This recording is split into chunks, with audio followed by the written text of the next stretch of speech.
Netralitas aparatur sipil negara atau ASN dalam kontestasi Pilkada serentak tahun 2020 menjadi sorotan. Bermacam modus jadi temuan dalam praktik korup ini, mulai dari mobilisasi pendanaan para kandidat hingga imbalan jabatan basah. Padahal jelas diatur dalam undang-undang jika ASN merupakan mesin utama birokrasi yang seharusnya membendung apapun bentuk kepentingan sesaat di pemerintahan.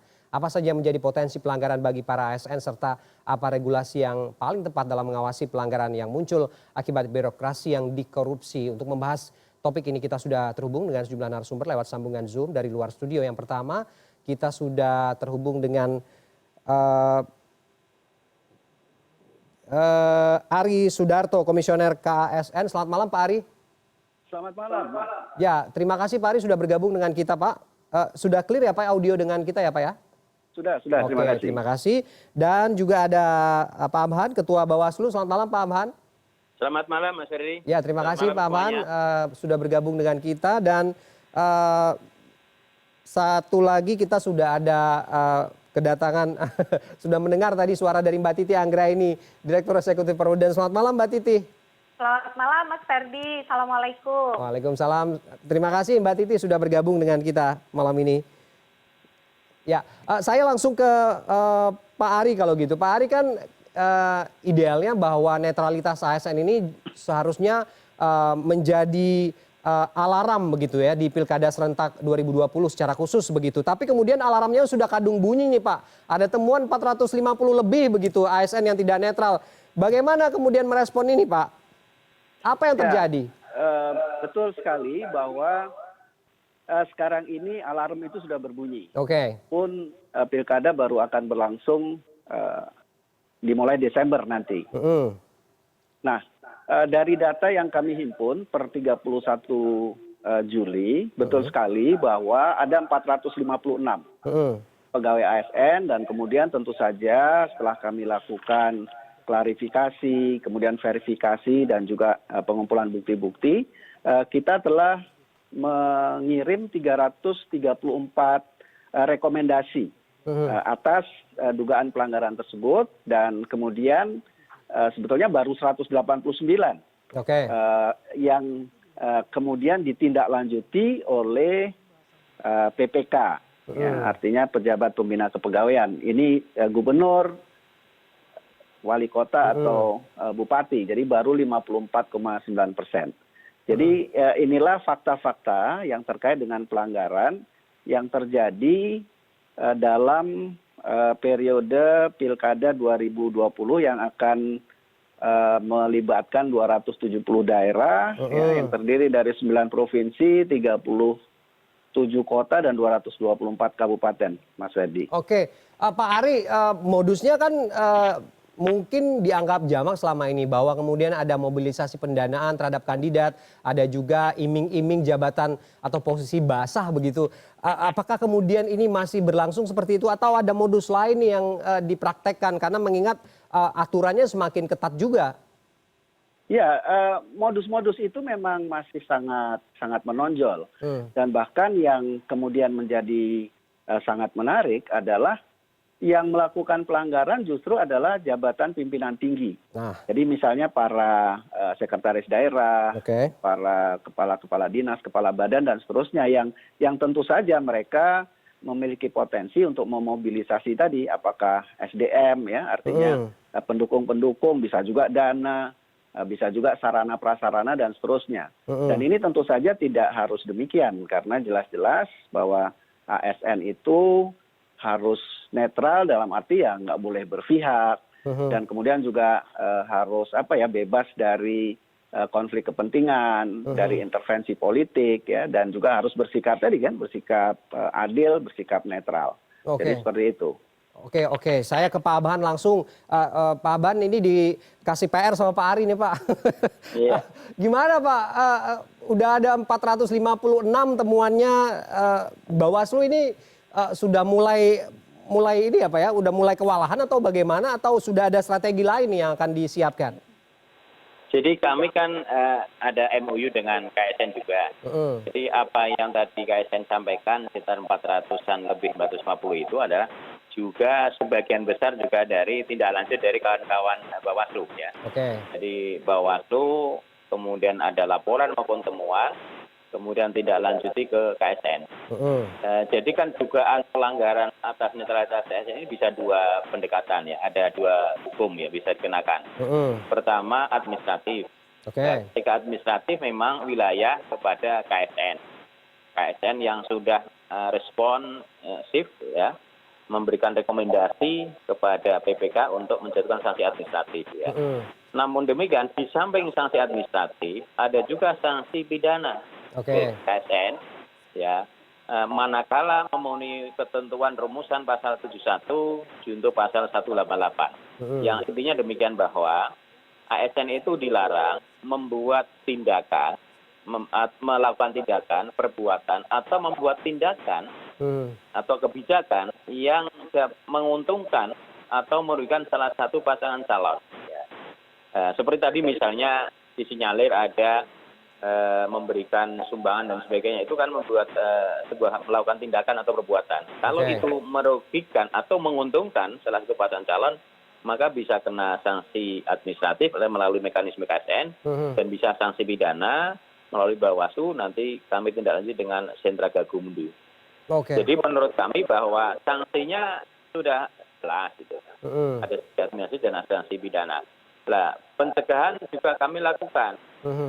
Kami saat ini sedang finalisasi akan membuat surat keputusan bersama 5 lembaga. Yaitu Bawaslu, KSN, kemudian Menpan RB, Mendagri dan BKN untuk membuat regulasi aturan agar menjaga betul netralitas ASN dalam pilkada ini. Oke. Artinya kita menunggu lagi nih ada regulasi baru juga yang akan disiapkan. Saya langsung ke Mbak Titi. Mbak Titi, sudah ada puluhan PP, ada undang-undang. Barusan Pak Afan bilang SKB juga akan dibuat, tapi kemudian potensi-potensi yang menguji netralitas ASN ini juga masih ada celah begitu, Mbak. Apa sebenarnya celah itu, menutupnya bagaimana sih?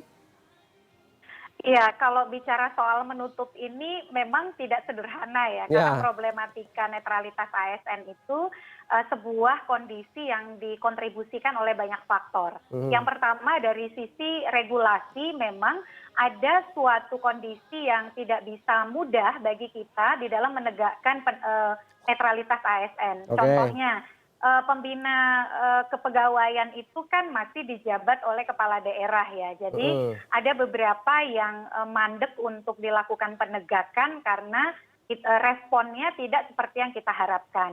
Dan ini juga berkaitan dengan reformasi birokrasi itu sendiri di birokrasi kita. Sebenarnya kan ASN itu adalah posisi yang betul-betul dijamin oleh negara ya, karena mereka adalah aparatur negara. Mesin utama birokrasi ya Mbak Titi ya katanya. Itu melayani negara gitu, bukan melayani individu-individu tertentu.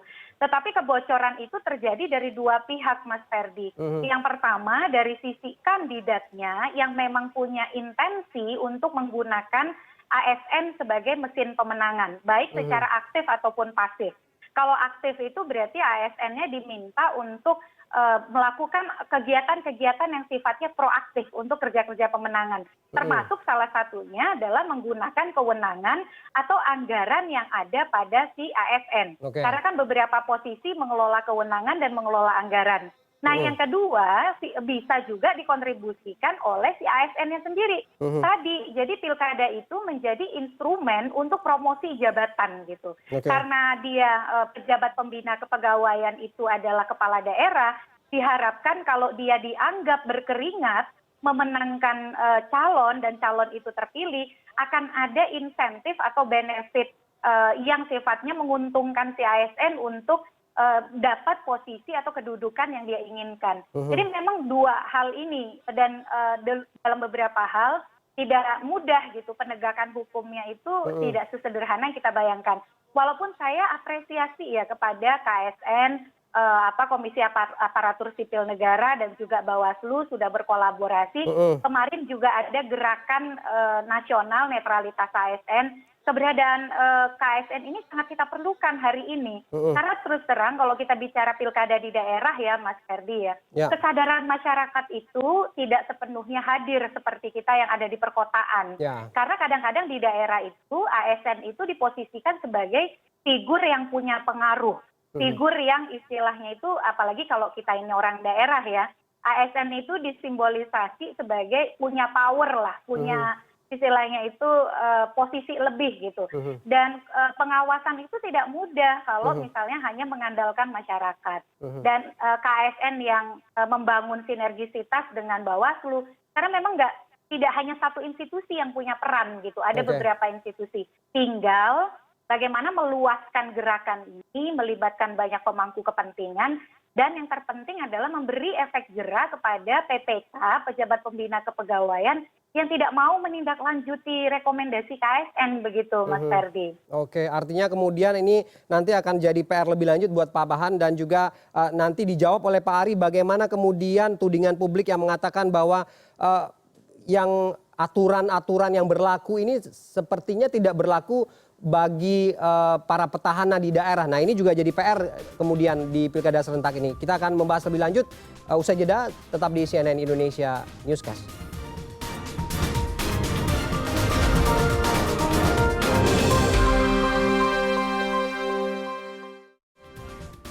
Ya, kita kembali dalam diskusi kita malam ini. Tadi sebelum kita jeda, Mbak Titi sudah menjabarkan bahwa kemudian masih perlu kerja keras begitu untuk penerapan pengawasan ini, walaupun sudah ada banyak aturan.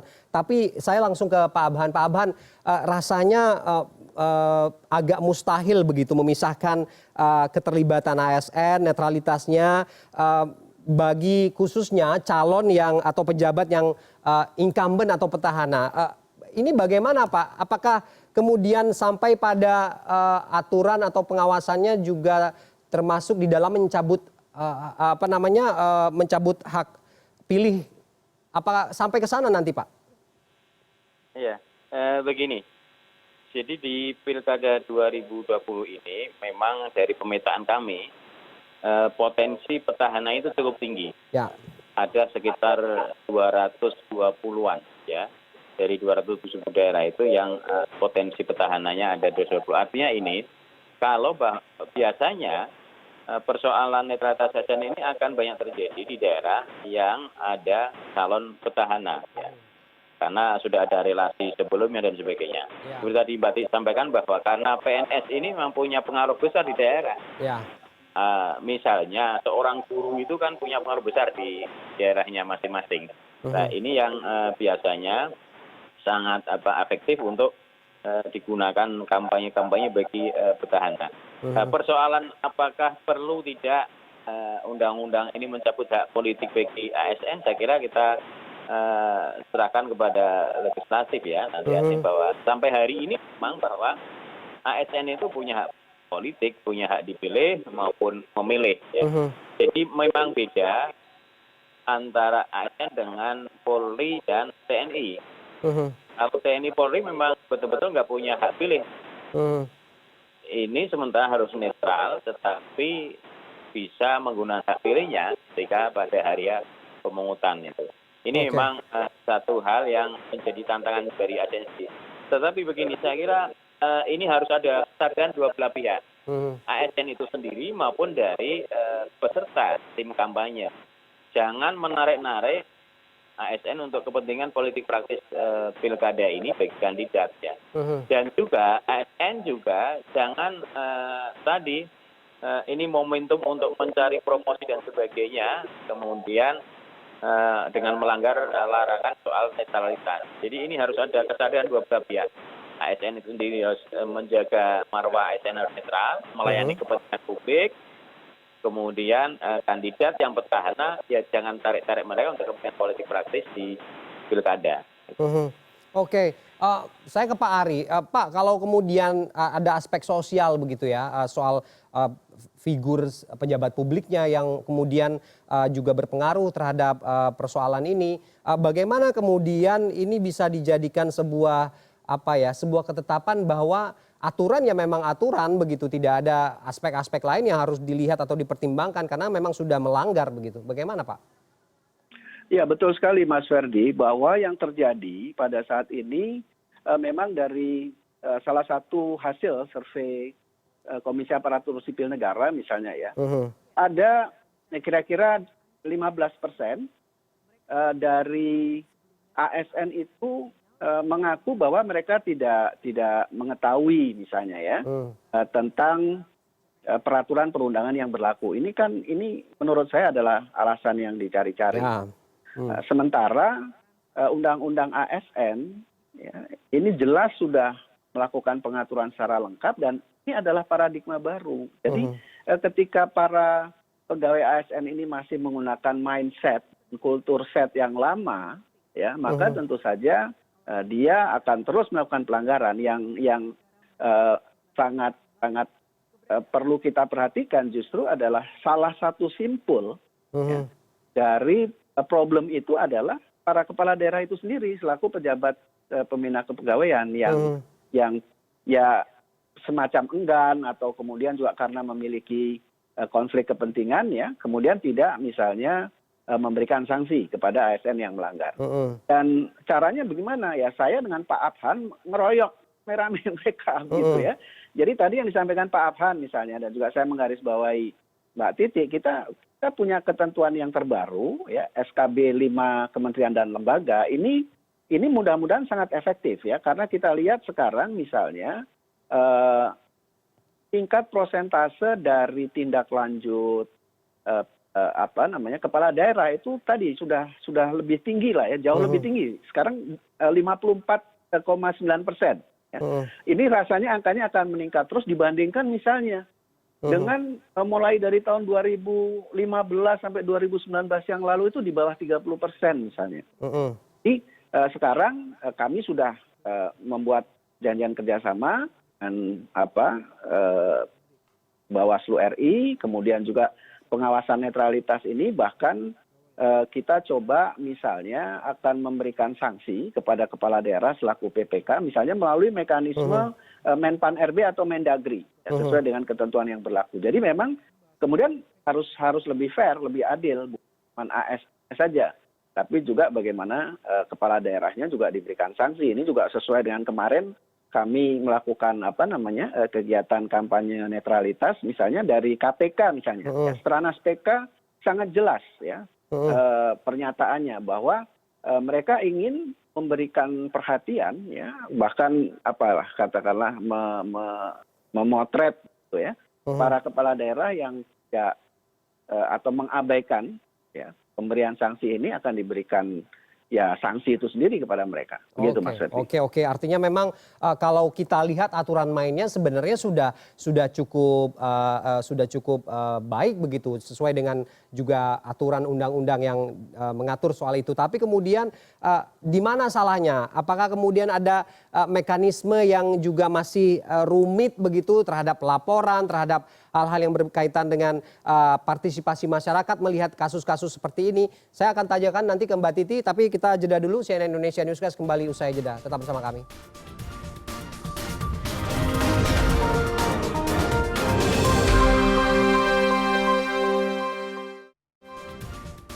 Kita kembali dalam diskusi kita malam ini. Saya langsung ke Mbak Titi. Mbak Titi, kalau kemudian soal pengawasan ini kan memang ranahnya Pak Abhani sama teman-teman begitu ya.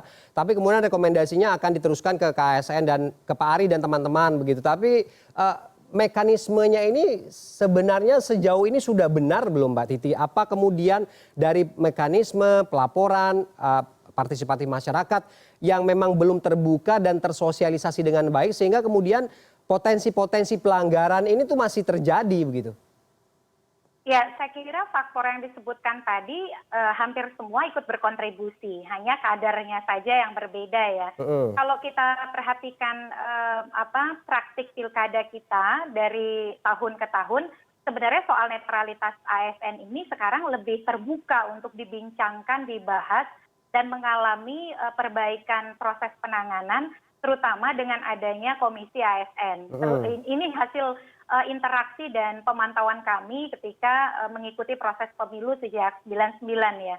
Hanya saja kenapa hambatan itu masih muncul, tadi saya sudah sampaikan, reformasi birokrasi kita itu masih banyak terkendala di daerah, sehingga masih banyak ASN kita yang menganggap loyalitas pada pejabat ASN atau pejabat pembina kepegawaian itu adalah sama dengan loyalitas pada negara gitu. Padahal kan itu beda gitu ya. Mereka bisa berbeda pendapat dengan atau kemudian menolak pemaksaan kehendak dari misalnya petahana atau kerabat petahana yang maju di pilkada, karena aturan yang ada itu sangat melindungi ASN kita begitu, dan mekanisme untuk membela diri itu sangat terbuka.